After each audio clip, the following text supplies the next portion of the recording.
Who's this down here? Hey, who are you? Dad. Is that your dad? What happened? What happened? He came down. There was a man. Who else is here? My sister. She's back? Yeah, she's in her room. Is she okay? I think so. Hey, oh. Third victim. Third victim? Yeah. These are moments when cops discover family massacres, and this is just one of the 6 cases we'll be covering, starting with the most disturbing case we have ever covered on our channel. On June 15, 2021, police were called to an address after 20-year-old Alex Jackson made this disturbing 911 call. County Sheriff, where's your emergency? Someone broke into our house. Our address is 4414 Oak Leaf Court, Northeast. I've been shot. My other family member's been shot. I need help immediately. Okay, I'm getting Cedar Rapids on the line here. I've been shot in the foot. Okay, sorry, sir, stay on the line. According to Alex, an intruder broke into his house and wrestled over a semi-automatic rifle with him before shooting his dad in his foot, then fleeing. Alex described the perpetrator as a black man wearing green shoes, and when the officers arrived at the scene to investigate, they were met with a truly disturbing scene. But as they dug a little deeper, it felt like things weren't adding up. And as the investigation continued, police would suspect that Alex was hiding a secret, one that suggested there may never have been an intruder at all. Everyone in that house shot in the head. That line lands heavy. There's no panic in the delivery, just disbelief. Everyone in that house was shot in the head. Except for you. Start another 52. Justin. You guys are both Corey, you and Justin, you upstairs. Kurt, you want to go upstairs with them? Jim, do you want to help the one with your foot? This all needs to be cleared out, though. We got a door here. Who's this down here? Hey, who are you? Dad. Is that your dad? What happened? What happened? He came down. There was a man. Who shot your Who else is here? My sister. She's back? Yeah, she's in her room. Is she okay? I think so. What's her name? Sabrina? Sabrina? Is that a room right there? Yeah. Sabrina! Did you already got this behind us? I did. I got that. Oh, Sabrina! Hey! Zero, please! Hey, oh. Sorry. Third victim. Dewey. Third victim? Yeah. 115, we had 3 victims. We're going to get at least 3 ambulances. I knew it. I think this door might connect, so I'm going to open it just so you guys know. Alright. Okay. CRPD! Bradley! Alright. That next to this office. Good.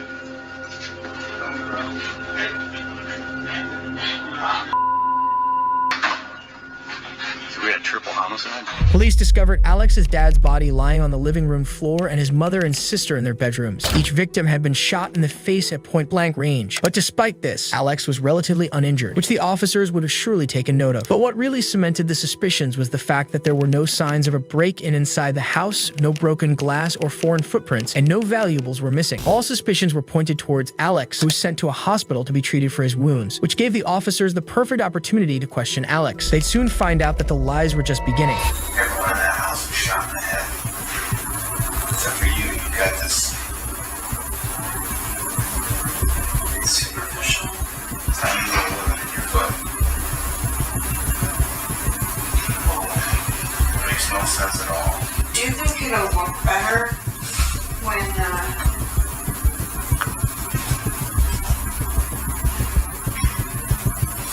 an entire family's been murdered in cold blood and the person responsible continues to deny it and shows really no remorse? Will just hear me out. And I mean, that makes it look like intentional. The questioning turns direct here. They're no longer chasing answers, they're testing reactions. Homicide that you wanted to massacre a family. Whereas we've given you every opportunity. What did you really say about continuing to support you?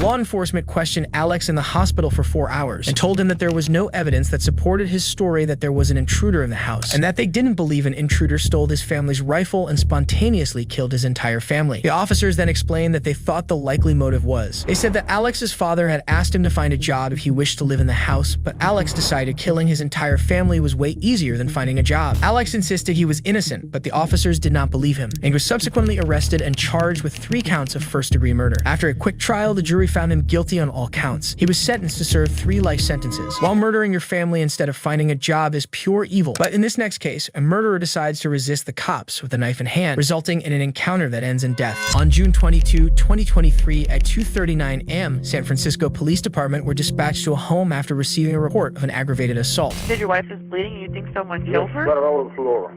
George Forever 10-4 RP is advising wife is bleeding and says he thinks his son killed her by hitting her with a stick. RP's advising his son is high on drugs. Upon arrival, officers came in contact with this man, 86-year-old Roland Child, who told police that a woman inside had been assaulted. But when the officers stepped into action, they were met by 37-year-old Mark Child, who would take this tense situation and make it even worse. Come over here. Where are they? Huh? George Forever has the RP outside. Police! Who's up there? Sir, stay down there. Hey, police! Let me see your hands. Hey, let me see your hands. Come on. Let me see your hands. Come on. George Forever, code 33 guy. Got blood in the hallway. I'm upstairs. Made contact with the subject. Yeah. Sir, get down. George Forever has code 30. Hey, sir, hey, put the knife down. Put the knife down. George Forever and I. Hey, bring ERW. You got 222. Hey, get down, get down. Oh, you're ready to fight, you little bitch. I'll shoot you, dude. As the officer walked up the stairs to confront the suspect, he noticed that he was carrying a knife and appeared to be walking towards him. And from Mark's attitude, it is safe to assume that he was looking for trouble and might attempt something stupid. The officer, seeing the This is where distance becomes survival. The officer isn't retreating, he's buying seconds. knife, backed away in an attempt to stop things from escalating further. However, Mark had other plans and soon learned the hard way why you shouldn't attack a cop. Hey, get back! You're running away, huh? Get back! You're running away! Get back! You're running away! Get back, get back! Drop the knife! Are you okay? Well, I've been hitting him with a stick. Let go. The officer, realizing he had no other choice, shot Mark 3 times and dropped him on the ground. He was taken to a hospital for medical treatment where he was pronounced dead. This suspect tried to fight off the cops and ultimately paid the price.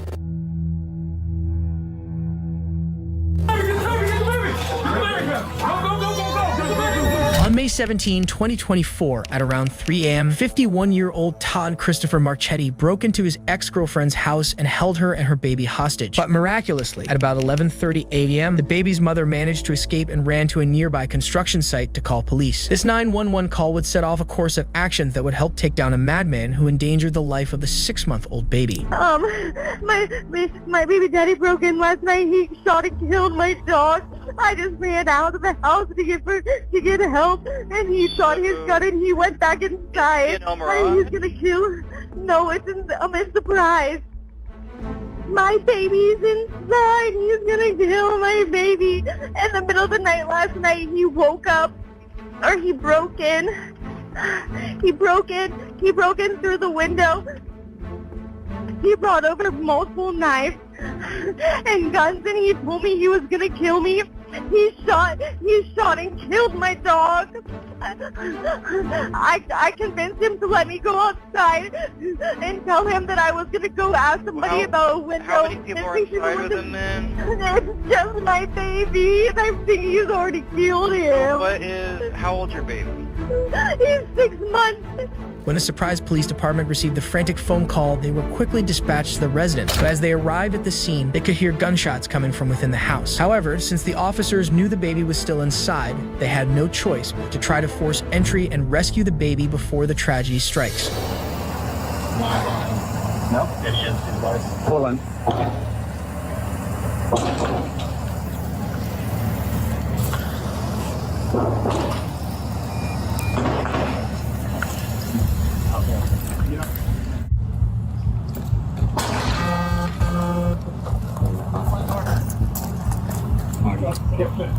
It's not coming through the door. Yeah. Take to the front door.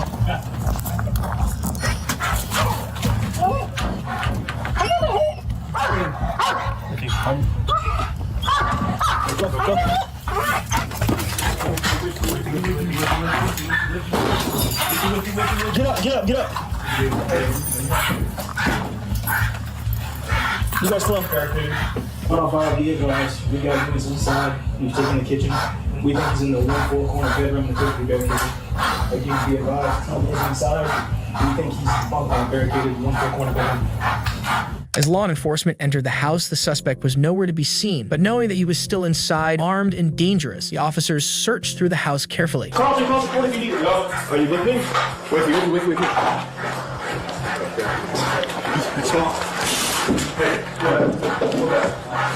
Hey, put out. Inside. Licky white. I got it. I'm not on the gun. 105, be advised, we got units inside. We've taken the kitchen. We think he's in the 1-4 corner bedroom and the 3-bedroom kitchen. Again, be advised, he's inside. We think he's barricaded in the 1-4 corner bedroom. Crate is empty. Is that a joint? That was a joint? What is it joint? Small closet. Let's get it. Negative. Go.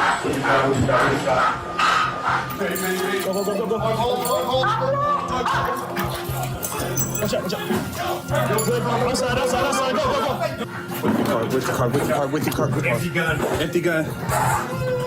Get the baby. Nothing else matters in this moment. Baby, get the baby. Go, back out. We got the baby. Jack car. We got the baby. While searching the house, the officers found a baby that had been shot multiple times and quickly rushed him out of the house to get medical treatment. But the suspect was still inside the house, and so an hour-long standoff began. The police tried to negotiate with Todd, but he ultimately chose to light his house on fire. When it was safe to enter the home again, police found Todd with a gunshot wound. The 6-month-old baby was airlifted to the hospital and underwent surgeries on its lower body. It takes a truly evil person to attack their own child. But when this next suspect tried to outsmart the cops, he ended up behind bars. This is your wife and son? And son. Okay. They are dead, aren't they? Yes, sir. That's what it looks like. On June 7, 2021, the Walterboro Police Department received a phone call from Alex Murdaugh, who told dispatch that he found the bodies of his wife and son in the family hunting estate. As the officers arrived at the scene, they were met with a seemingly distressed Alex outside the house. But little did they know, there was much more to Alex's story. Whiskey Fox, Whiskey Mike, both gunshot wounds to the head. Sir, I want to let you know because of the scene, I did go get a gun and bring it down here. It's in your vehicle? Do you have any guns on you at all? No, sir. It's leaning up against the side of my car. You're fine, man. You're fine. Turn around for me. I don't have any. Okay. Yes, sir. I see that. Okay. This is your wife and son? And son. Okay.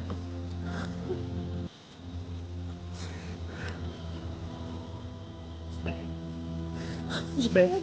The bosses. Yes, sir. This is the firearm you brought from inside the house? Sir, yes, sir. I went and got. This is a long story. My son was in a boat wreck months back. He's been getting threats. Most of it's been benign stuff we didn't take serious. Okay. He's been getting like punched. I know that's what it is.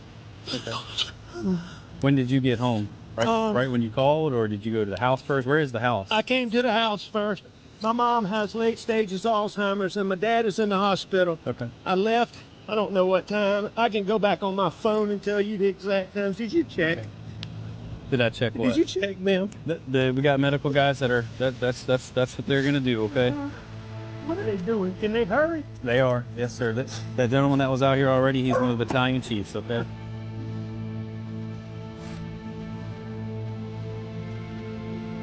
How did you pull up? You from back there? I went to the house and they weren't home, which was odd. I tried to call. Okay. And then I knew they had been down here before I left to go to my mom. Okay. And so that is loaded. Okay. You might want to unload it.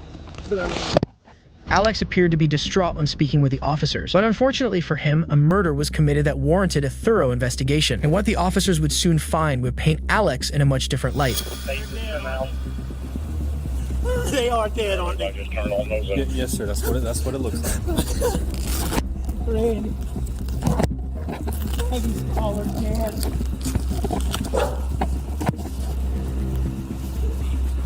Where are you now?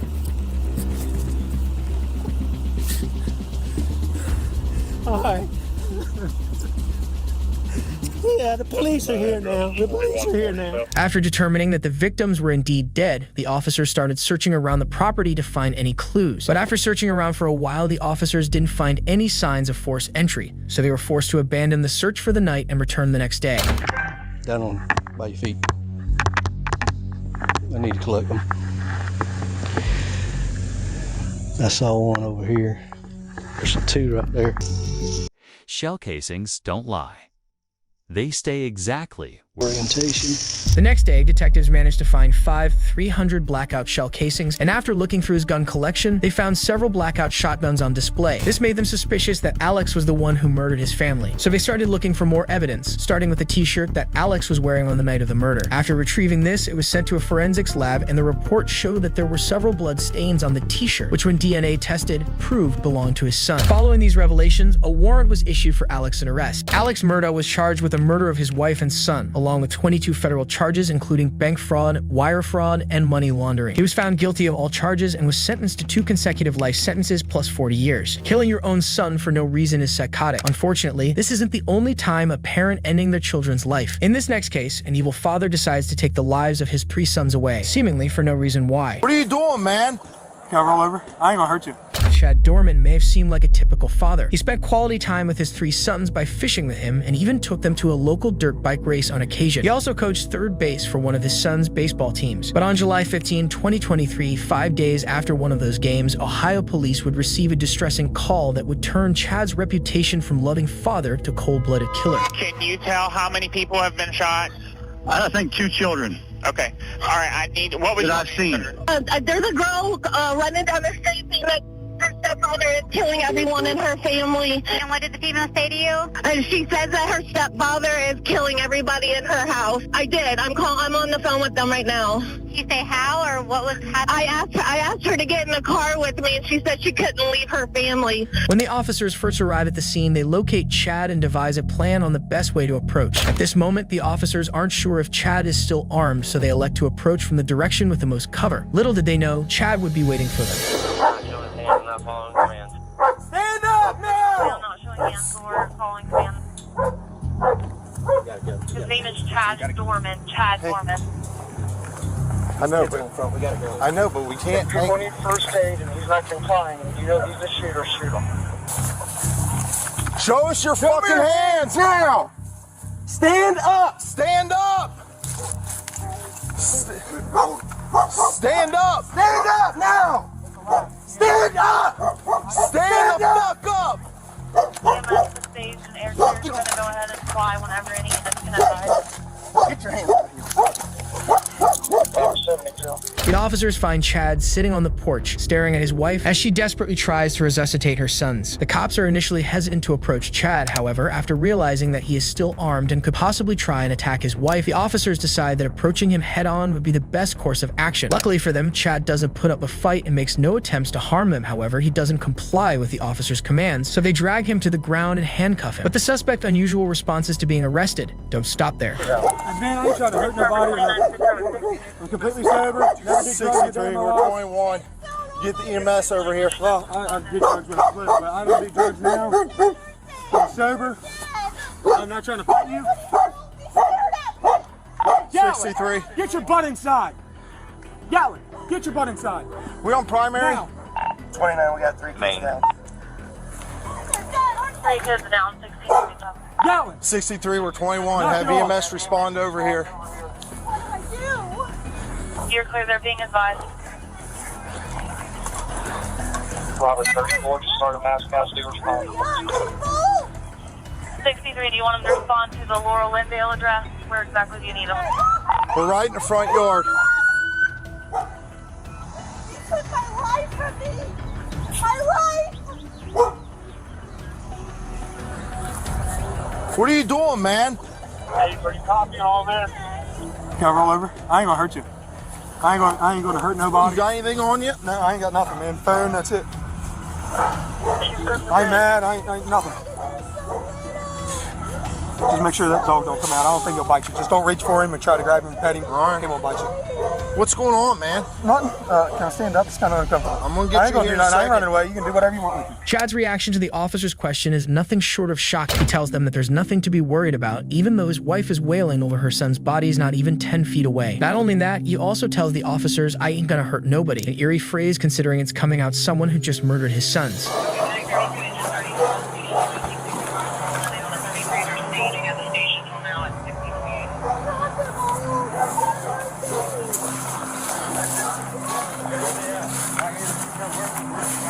Here. You the only one else inside the house? What? You the only one else inside the house? Yeah. Sit down right here. My daughter, she ran over to the fire department. Sit down. It's my stepdaughter. Put him in the cage. This is Will.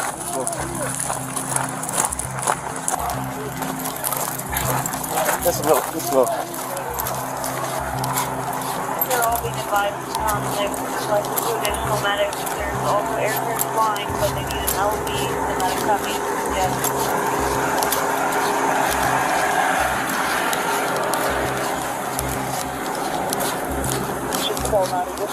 Can you get the wallet out of my back pocket? Shut up, dude. 21. You had the right to remain silent. Fucking use it.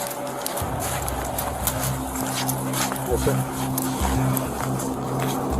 Take the call. I'm on the boss right now.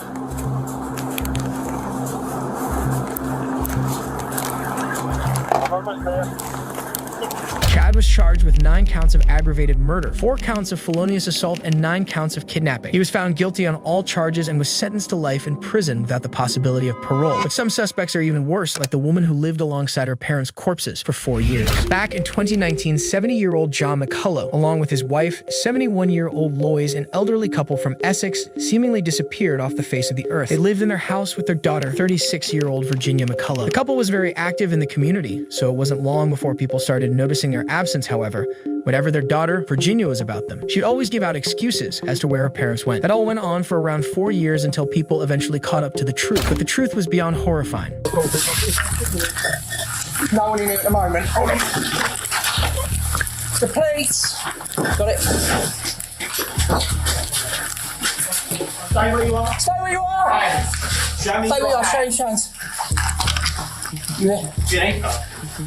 Yep. Jenny? Oh. She knew. This moment was coming. There's no shock, just relief. It's over. Officers arrested Virginia on suspicion of murder, who didn't really put up a fight against the officers and immediately confessed to murdering both her parents. It was as if she was expecting all of this to happen. And now that the Jew was up, the officers pressed her to get as much information from her as possible. So where will we find your mum? Where will we find your mum? Okay, so upstairs there are about 5 wardrobes. Yep. It's behind the bed, but back next to the sink. That's the second one. I slipped 5 of those into his drink. There were about 2 or 3 drinks that I brought downstairs.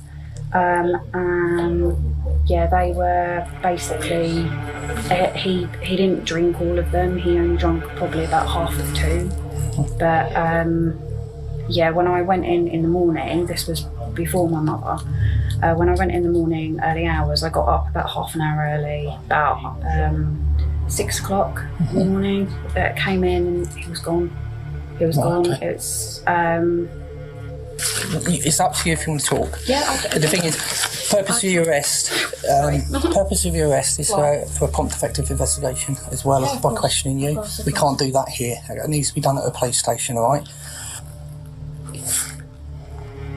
I did know that this would kind of come eventually. It's proper that I serve my punishment. So, yeah. Cheer up, at least you caught the bad guy. I'm just waking up today and done my job. No. I know I don't seem 100% evil, but we all, yeah, Yeah, I'm not going to comment on anything. It's not my job to comment on it, okay? Because I've got to be impartial with everything, okay? So I'm not going to give any comment. No, well, I mean, I deserve to obviously get whatever's coming sentence-wise, because that's the right thing to do. Virginia told the officers that she poisoned both her parents back in 2019 and was living alongside their corpses for over 4 years until she was caught. After some investigation, the officers found both the bodies badly decomposed under makeshift mausoleums made of breeze blocks and a sleeping bag in her father's downstairs study. Virginia was subsequently arrested for the crime and was charged with 2 counts of murder and was sentenced to life in prison with a minimum time of 36 years.